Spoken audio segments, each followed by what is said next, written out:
Às vezes, a gente planta, planta, planta e não colhe o que plantou. Trabalha, trabalha, trabalha e não vê o resultado. Dorme tarde, acorda cedo e não vê o resultado. A nossa vida não prospera. Por quê? Aí a gente quer culpar os outros. Mas olha que Deus falou para Caim. Porque você derramou sangue do seu irmão, a terra é maldita, Caim. Quando você plantar, você não vai colher.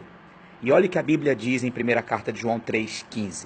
Aquele que fala mal do seu irmão é homicida e não tem nele a vida eterna, não tem nele a bênção de Deus.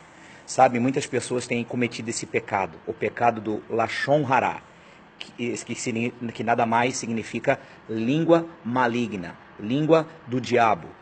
O judeu, eles evitam esse pecado porque o primeiro que cometeu esse pecado foi Lúcifer, falando mal de Deus. Miriam pegou lepra porque falou mal de Moisés. José passou por toda aquela luta que ele passou, porque ele falou mal dos irmãos para o pai dele. Saul perdeu a batalha porque falou mal de Davi para as pessoas. Então o pecado do Lashon Hará é um pecado muito evitado pelos judeus. E você pode ver, você não vai encontrar no mundo afora um judeu miserável. Você não vai encontrar um judeu falido, você vai encontrar um judeu abençoado. Por quê? Porque eles plantam e eles colhem. Tudo que eles fazem tem a bênção. Mas nós também temos a bênção. A Bíblia diz que quem é de Jesus é herdeiro das bênçãos de Abraão. Então, qual o problema? Qual a diferença do judeu para mim? É porque ele respeita uma palavra que eu não respeito. E ele colhe por respeitar, e eu não colho por respeitar. Por exemplo, um rabino que ia da igreja à casa dele, no meio do caminho tinha uma quitanda, e ele pegava com o dono da quitanda, ele combinou, vou te pagar 30 maçãs no final do mês, mas eu pego uma por dia. Quando eu vim do almoço, eu pego e vou. E tudo bem. Um funcionário da quitanda não sabia de nada, era membro da sinagoga do rabino, só viu o rabino pegar a maçã. E aí falou com a mulher dele, ó, o rabino tá roubando maçã. Aí a mulher falou com a costureira, que falou com a manicure, que falou com não sei quem, daqui a pouco sabe o que aconteceu? Aquela igreja ficou vazia. E o rabino foi perguntar, por que a igreja está vazia? E aí o rapaz falou, é porque tem um fulano lá na quitanda que está falando que o senhor está roubando maçã, e todo mundo saiu da igreja por causa do senhor.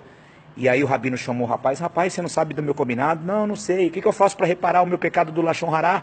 O rabino falou assim, você vai pegar um travesseiro de pena, vai no penhasco muito alto, quando bater o vento, solta para que as penas roem. E ele fez isso, voltou com o saco vazio, e agora, rabino?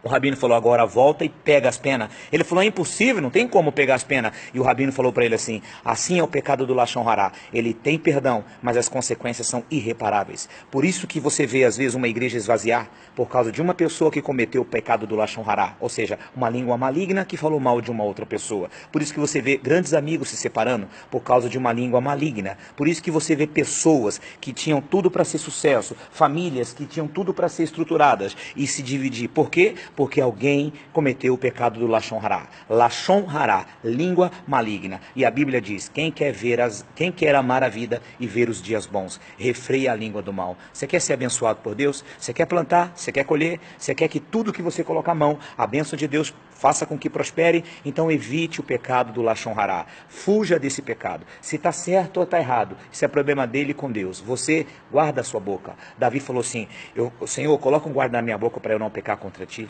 Então guarda a tua língua, guarda a tua língua.